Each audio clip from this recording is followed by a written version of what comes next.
So I'm Dave. This is Jason. And this is Ska. Welcome to our second podcast. Yeah. Did you listen to the first one? I hope they listened to the first one. Did you listen to the first one? Did I? No. No, I didn't either. I was there. It sounded like it was boring anyways. Yeah. Nah, Two guys, just old guys talking about ska. Yeah. And It it sounds like it could be a real hit. Yeah. Keeping people on the edge of their seats. Yeah. Our second podcast, now we're going to jump into individual albums and how they affected us, how certain albums, how we found them, what it was like for seeing the band, what it was like just hearing it for the first time. Why it was important to us. Yeah, like those exactly. Bands, those particular bands. You know, just anything that has to do with the idea behind this podcast is basically each episode will be a different album. We'll sort of dissect it. We'll sort of go through it track by track sometimes. Just talk about how it reverberated around the nation, how you felt when you first heard it, how the West Coast responded to it, how New York responded to it, if we ever get somebody from New York to come on the show. I don't know. No, nobody from New York. It's probably going to be tough for New Yorkers, you know. And we figured, why not lead off this new podcast, because last week was just us talking about us, with one of the greatest bands to ever come out of, quote-unquote, the third wave of ska, especially here in America, and literally around the world. This band, when you say no one sounds like it, you have the Toasters, no one sounds like the Toasters. You say Let's Go Bowling, no one sounds like Let's Go Bowling. When you say this band, nobody sounds like them. No one's ever sounded like them. And everybody likes them. Like, exactly. You are required, if you're into ska, you're required to like Hepcat. Yeah, I don't think I've never met anyone that has never liked them. And you already revealed who it was. I was trying to build up to it. I know, and I wanted to spoil it. You spoiled it. Spoiler alert, in case you were listening to what that was. Dave went ahead and revealed that, yes, this band needs no introduction. It is Hepcat. And their album, Out of Nowhere. That's what we're going to talk about today, is their first album, Out of Nowhere. That was sort of a seismic shift, I think, for a lot of people. I know a lot of people that don't listen to ska and still like Hepcat. And everybody that listens to ska definitely like Hepcat. They have tribute bands all over the world, actually, that people cover their songs, beg them to come and play. Even to this day, they play once a year almost, and yet people, it's always a sellout crowd. And you know, it's one of those bands that just always brings their A game, never disappoints, and has literally built a collection of releases that are unparalleled in the third wave of ska. It's ska in general. I mean, you look at anybody, every one of their albums is a masterpiece, is great. I do have a bit of a problem with seeing them live because the last 3 times that I've seen them live, I've had a child. Like, my wife has had a child. 9 months later, right? No, like within a week. Oh, well, yeah, that's true. My son was born a week after seeing them at the El Rey. My daughter was born a week after seeing them at the Henry Fonda. Well, actually, 4 days after seeing them at the Henry Fonda. And then when they played at the House of Blues, the next morning, my son was born. So, and that's how powerful they are, because he didn't know she was even pregnant. It just happened. Yeah. Like, saw Hepcat, she was pregnant. Bam. So, you know, a grain of salt. Beware. Hepcat has... They're potent. There's potency there. It's a potent thing. You can't just... It makes you fertile. Take it. The first time I saw them was in Denver, Colorado, at a place called the Snake Pit, and it was Halloween. The Snake Pit was a gay bar, and they wrapped up the show, and the first guy to come into the area in this bar where they played shows was this guy dressed as Alex from Clockwork Orange, except he just had the jockstrap on and nothing behind. And marvelous. The Rude Boys were running that night. It was just like, the joint cleared out. Man, it was, they're just so good live. Yeah. And they're so good on the album. Like, one of my fondest memories of the first new car that I bought was popping in out of nowhere into the cassette player, which is showing you how old I am, and then driving up Mountain Canyon Road and just like flying to Hepcat. It was, oh man, it was so good. It's definitely one of those artists that, because there are some bands that amazing live show, and yet the recorded output is, you can't really listen to it. And vice versa. You have amazing albums, but live are horrible. Hepcat satisfies on all levels. The recorded output matches the excitement and energy of the stage show, and the stage show is well represented on the albums themselves. And that's nice, because that doesn't always happen. I think I saw them at the Alligator Lounge here in LA. The Alligator Lounge was a very tiny club here in LA, but that was sort of where it was the Blue Beat Lounge of that time. Ocean 11 played there, Mobtown, all the steady beat bands. Hepcat was there, and so I think that's where I first saw them at. But they've always just run together for me, because every time I think about them, I just remember a different show, a different experience, and it's always just been amazing. There's never a bad time when you go see this band. So we're going to talk about their first album, Out of Nowhere. It was, I believe, a stark departure from anything that had been released up until that time, because everything was sort of the New York style, Toaster style, a little bit more two-tony, a little bit more fast. And so you had this extremely traditional sounding album that sort of came out of nowhere. Like that? Apropos. You like where I went with that one? But I think it was for somebody in Denver that didn't have access to the information of the roots of ska. It was a nice precursor to actually being able to hear first wave ska. In Denver, you might be able to find some ska delights, but anything beyond that, it just wasn't really available. This kind of gave me hope that this is what the real stuff sounds like. I want to go find some more of it. Yeah, that's an interesting...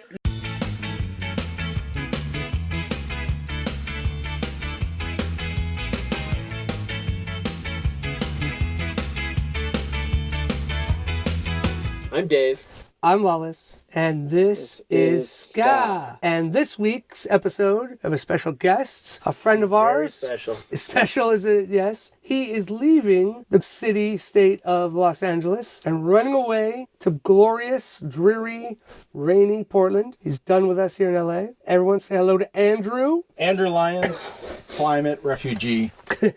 Andrew is one of our dear friends from here in LA. He came to us from the East Well, Coast. deer is a stretch. Yes, well, very true. He's a guy we know. We picked him up off the street, really. It's not like I loan him money, but he's a guy that I know. He's an acquaintance, kind of annoying, but... Yeah.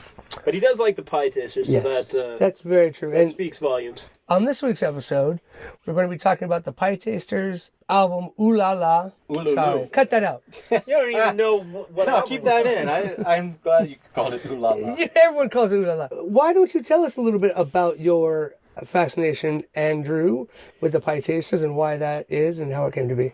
Well, it really is a story of happenstance, because I grew up I've been a happenstance. You're thinking of Hoppin' John's. Oh, I grew up in Annapolis, Maryland, outside of D.C., and had never heard of Pie Tasters until I moved down to Charleston, South Carolina in 1996. I was working at a grocery store, and one of my cashiers came up to me, and he's like, "Do you like ska?" And I was like, "You mean like Madness?" And he goes, "No, ska." And I was like, "Man, I feel old." I was like, "Yes, I do like ska." And he said, "Man, there's this band playing next week called Johnny Sacco, and you should go, you'll love it." And so I went, and I loved it. In the 90s, I wasn't listening to ska at the time, and that 98 was kind of my reintroduction to ska music. I was trying to discover current ska bands of the late 90s. And someone said, "Man, you should check out this band called the Pie Tasters. They're really, really good." And so I did, and yeah, they were really, really good. And I think Awesome Mixtape number 6 came out around that time, probably 1999. They just so happened about 2 years later came to play in Charleston, South Carolina at the Music Farm, and that was it. I've been a fan ever since. And that's how it went. Yeah, which was really, I mean, it was strange because like they're from, Arlington, Virginia, that area. So, I mean, they were literally an hour away my entire life and had never heard of them. Which is ironic because thousands of miles away, Denver was one of the places that all the Moon record bands stopped on their way west. And so I'd been listening to them for years. It's interesting how that can happen, though, when you have a local band you should know about, but they're always on tour and you just keep missing them or you're not really into that scene. And what happened with the Pie Tasters is they got their start in Blacksburg, Virginia in 1989, and they were really just playing like local shows in the mid-Atlantic states. And then when they got picked up by Moon Ska and opened for the Mighty Mighty Boss Tones, that really expanded their range. In that 1996 period that they began touring the country outside of just the mid-Atlantic states. That was the sweet spot for third wave. In the mid-Atlantic area, it was kind of underground. In the late 90s, you had ska scenes in Boston, New York City, Los Angeles. The platform, I guess you could say, for national touring bands was already established by 1995. Dave, when did you first hear of the Pie Tasters? What was your first experience with the Pie Tasters? A buddy of mine named Rude Boy Joaquin made a mixtape for me, and it had sections of different bands that came through Denver a bunch. And so, like the Skeletons with the Pussy Song and Pie Tasters and the Scofflaws. But there was a big batch of Pie Tasters off of Hulu, so I wore that tape out. Those songs are so strong. Then we got to see them a bunch in Denver because they liked coming there. So that was the goods. And those guys take off their clothes like nobody's business.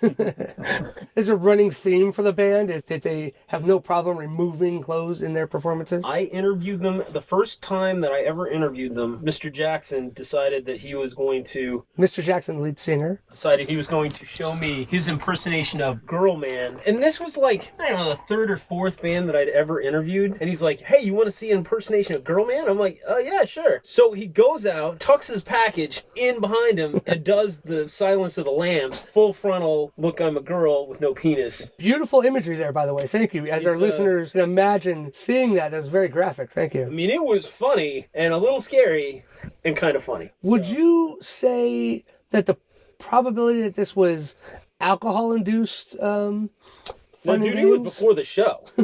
Like that doesn't necessarily. Yeah, no, that's, with those guys, they're just like no. This is just that. That's yeah. Regardless of the amount of alcohol consumed, it was naked as much as possible. They may have been loaded, but I don't think they were.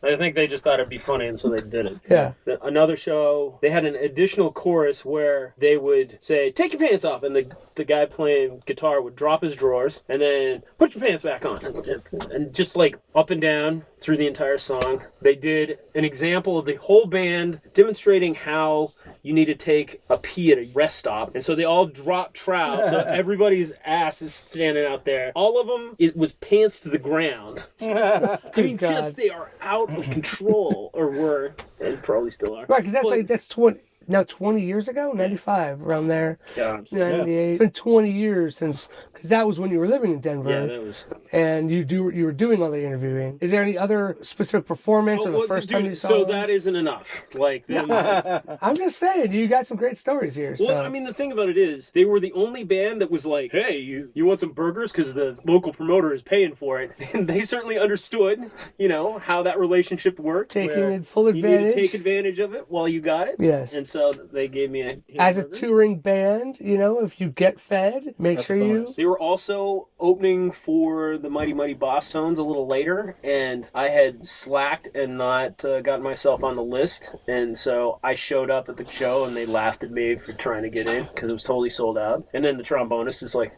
hey, didn't we take our clothes off for you? And I'm like, yeah. And he's like, oh, come in. The least that we could do for showing you our penises is get you into the show for free, basically. Exactly. Okay. So they're awesome.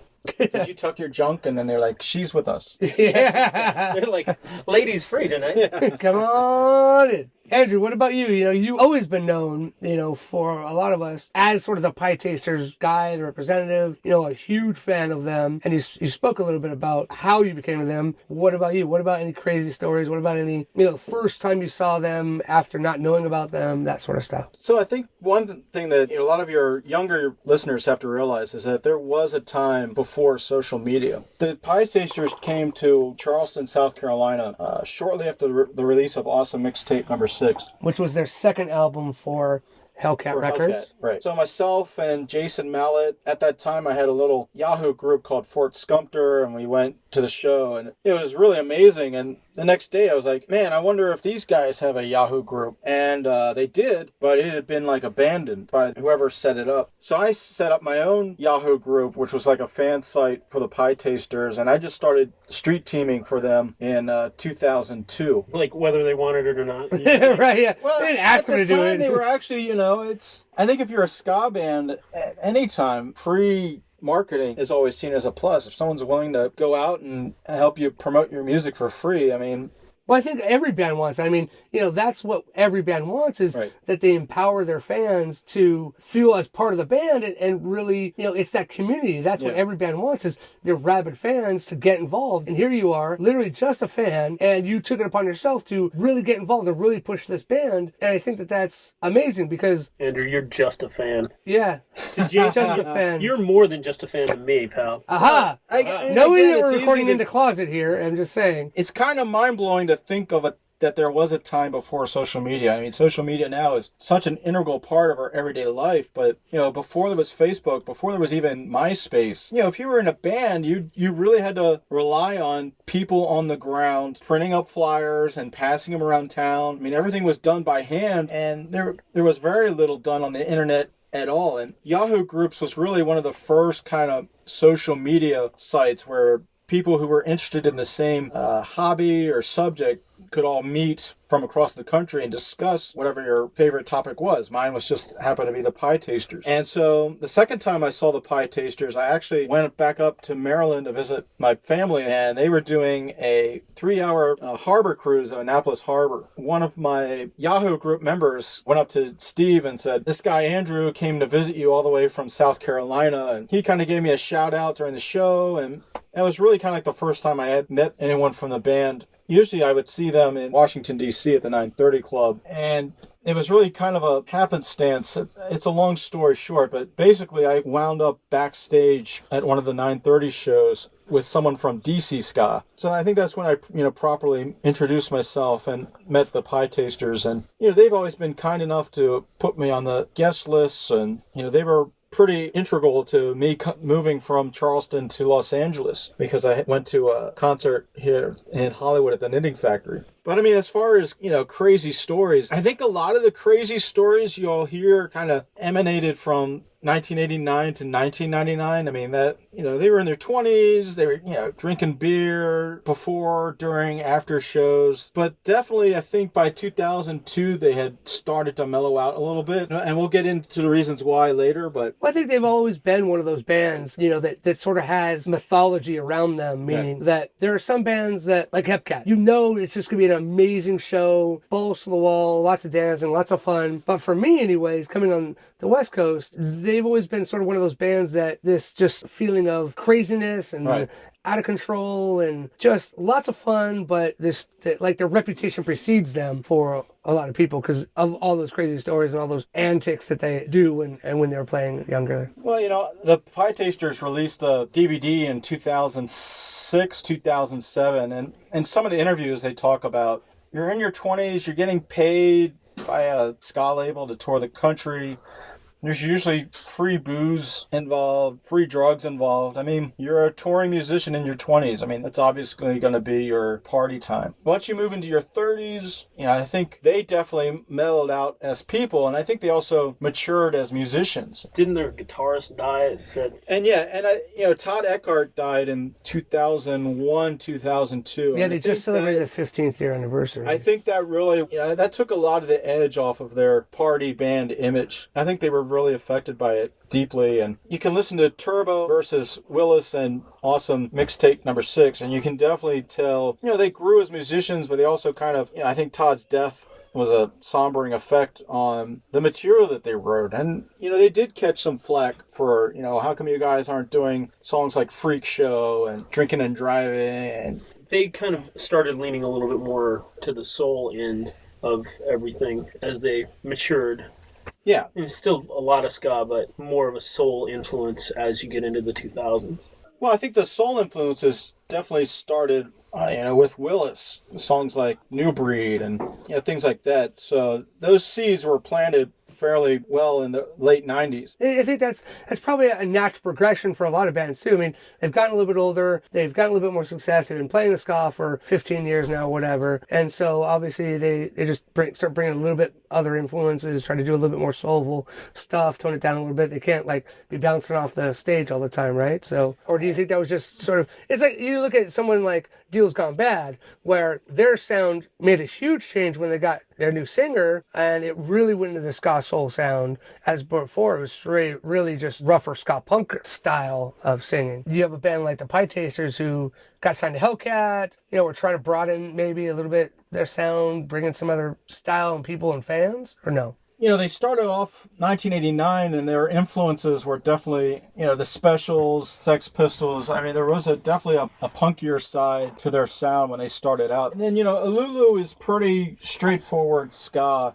I think they just wanted to experiment. I mean, they're really talented musicians. The leap from ska to soul is not too far. They're both, horn-driven, up-tempo genres of music. Well, I look at Willis and Ululu very similarly, but I think that when they did mixtape, for me anyways, looking at it, that was sort of an album that just really wanted to try doing something different, bring in some really different sort of influences, try to do something sort of different, not create the sort of the same album. Did you see that as well? Kind of like that album specifically? I think what I really like about Awesome Mixtape number 6 is kind of like Deal's Gone Bad, and even maybe some aspects Go Jimmy Go. But I think when that album, they really mastered how to blend ska and soul. The album just flows so well from track to track. And I think on Willis, you don't quite have that flow. I think a lot of the soul on Willis was more experimental. I think they were just kind of trying things out for the first time. Yeah. When you get to Turbo in 2005, it's almost all soul. And there's a couple of reggae tracks on it, and maybe one ska instrumental. So that was a complete change for them. That was a wide swing of the pendulum. And I think their hardcore fans, I think we'll stick with them whatever they put out. Well, they have. I mean, it's been 20 years now. We're all still there. It's like, they haven't lost fans because they just keep playing music. They have such an amazing live show. I do feel like with Turbo, I think they did catch some flack from their diehard punk ska fans. Yeah. I think the way Steve Jackson, if I remember correctly, the way he addressed that was, I'm 35 now. I'm married. I have, a daughter. Like, I'm not that punk rock kid that I was 10, 15 years ago. I mean, people change, they get older, they mature, taste in music change. Absolutely. I think every band goes through that. Just Rancid even. I mean, Rancid has sort of been playing the same album over and over again, but there are specific albums and specific songs where you just go, they're really trying something different songwriting style. Every band does that, and I think that's a natural progression that you see. Right. Well, let's take it back to the reason that we're here today. The album that we're talking about specifically is Ululu, and this was the album before they got signed to Hellcat, before sort of things blew up for them, and I think it's probably the album that most fans, I think, really found them. It's their second album in. They've been touring now for a number of years, and they really latched onto that album, and that's, the success of that album and the power of that album is obviously what caught Tim Armstrong's ear and had him reach out to them to sign them to join Hellcat. So, let's talk about Ululu. What strikes me the most about this album, and I think the reason why we chose it, so many bands, regardless of their genre, like that sophomore album blows chunks. And this album is so iconic for the Pie Tasters in the 90s. I mean, this really kind of cemented their party band image. I mean, if you just looking at the track listing, there's so many songs about drinking or prostitutes or, one night stands. I mean, barmaids. The good stuff. Yeah. Sex, drugs, and rock and roll. Every song just reinforces this rowdy party boy image. That's a good point, though, about being the sophomore album, because if you look at, The Clash's second album was almost crap. I mean, it was great, but when you compare it to the third album or even the first album, it was just kind of like this thrown together thing. Even the Specials, first album for the Madness, first album Selector, all of these amazing bands have great first albums and okay mediocre second albums, and then you get to this Pie Tasters and this is the album that everyone remembers. These songs definitely get, if you've ever seen the Pie Tasters in concert, especially in Washington D.C., these songs are the ones that really get the crowd jumping. I mean, when you hear that first guitar lick of Girl Take It Easy, the 930 Club just goes crazy.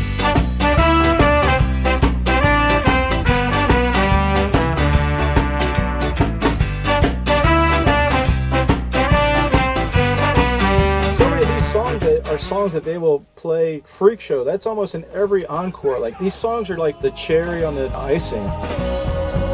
It's another Freak Show! It's another Freak Show!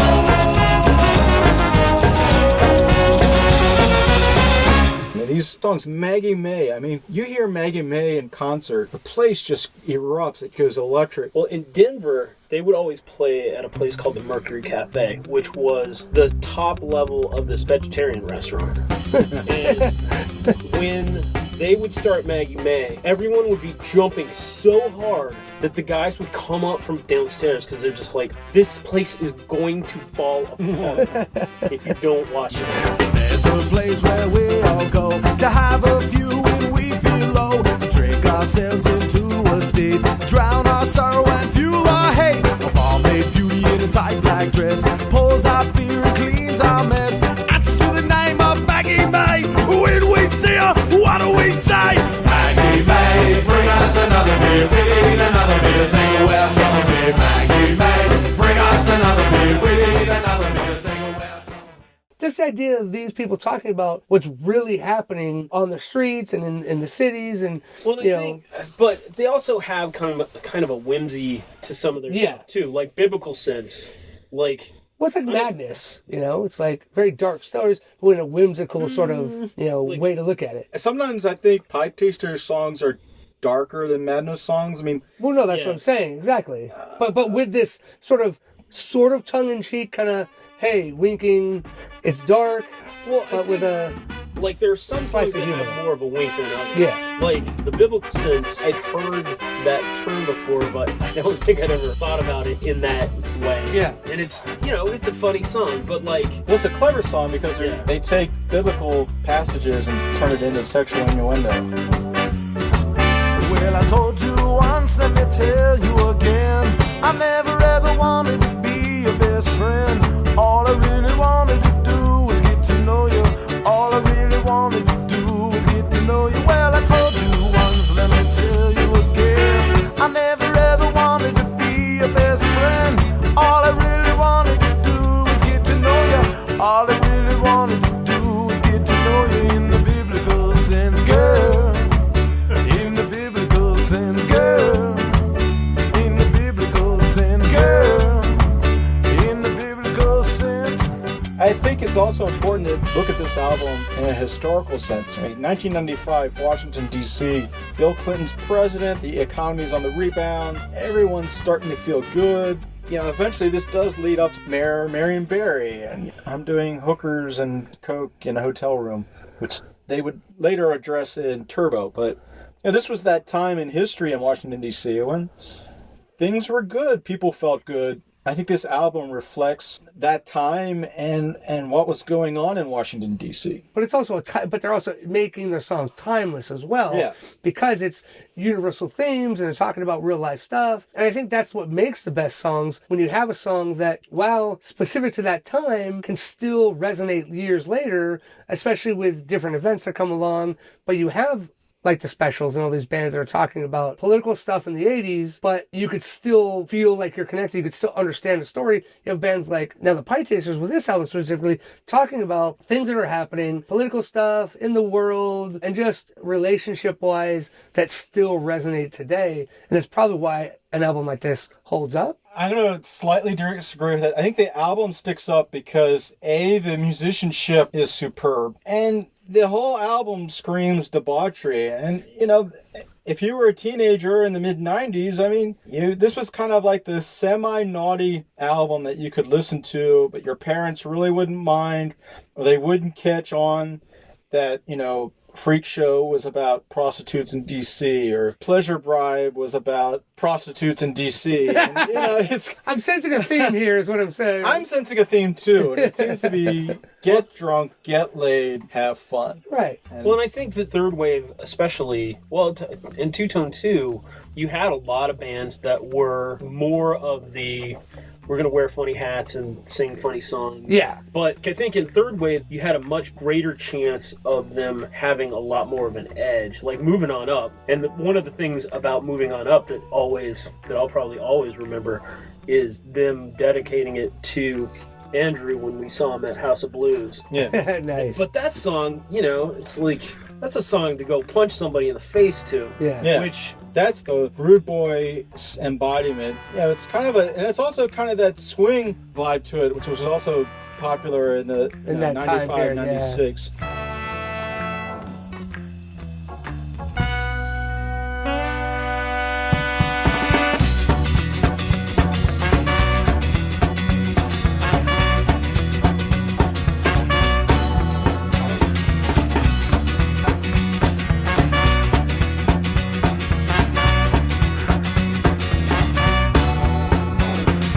Walking down the street with a bottle of gin, double vision crossing out my head full of sin. Stumbling along, watching call-outs pass. I wish I got the number of the girl in class. Cool malt liquor is a few love life. Clouds of sorrow, pain and strife. Only that's to serve is a big Red Bull.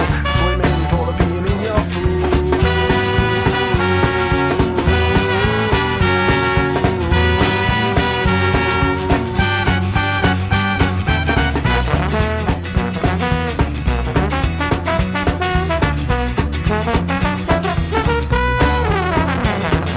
Walking down the street with a bottle of gin, double vision crossing on my head full of sin. Stumbling along, watching call-outs pass. I wish you got the number of the golden class. Blood clots eat like mice in traps. Scary for the cover before the attack. Moving up on you tonight. When the fist on the fly, I'll be feeling alright. I'm bigger than you and I'm better than you. Bigger than you and I'm better than you. Bigger than you and I'm better than you. And I'll beat you down like jumping wings.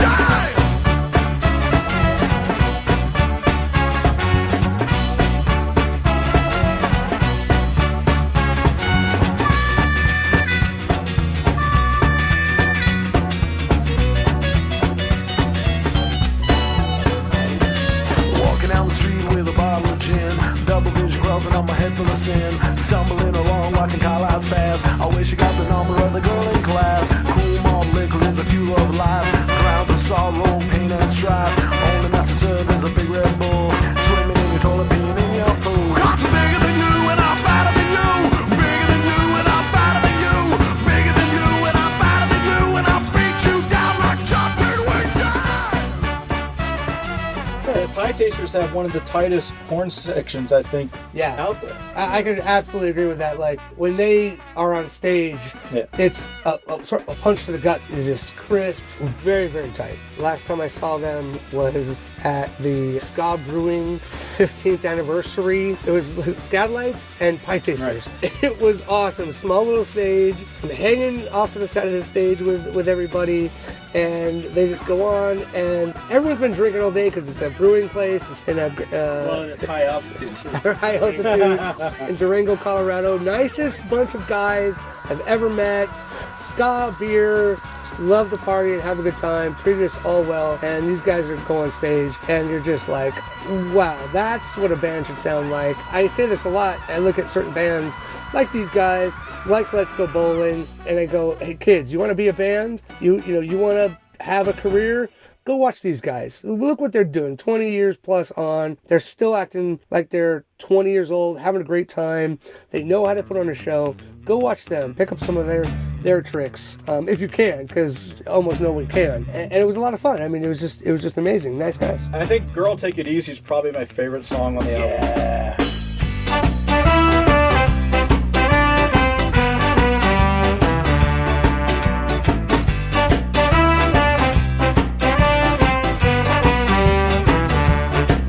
Well, I woke up this morning to you tapping at my front door.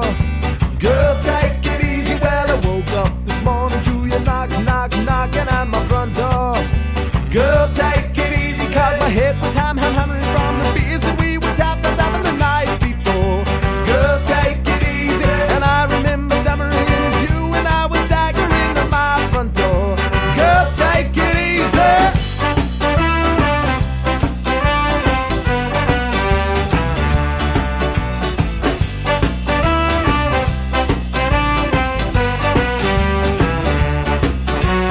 Rolled a very gently in my king-size bed when I happened to notice a lovely young lady's head. I thought to myself, my God, what have I done? I've been drinking again and having too much fun. Well, I rolled a very gently in my king-size bed